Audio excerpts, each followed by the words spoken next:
Welcome to the 1 Minute Apologist. We interview the world's leading apologists to provide credible answers to curious questions. What are some of the objections that people give for not studying logic?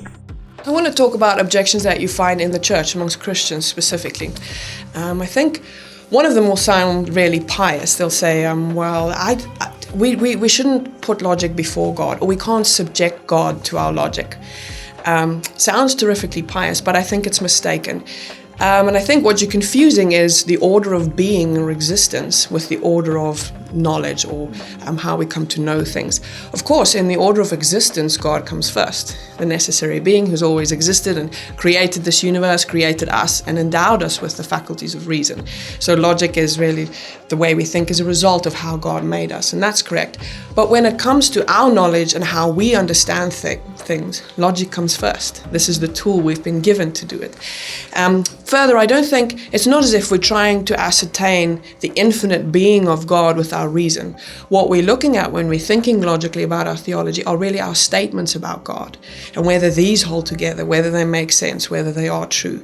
And so, as pious as it sounds, not to want to subject God to your logic, whenever you think about your faith, it is what you're using. And so you might as well do a good job of it. Another reason some Christians would sometimes give, logical arguments for the faith, they don't work. People aren't reasonable, and so you don't really attain much by using them.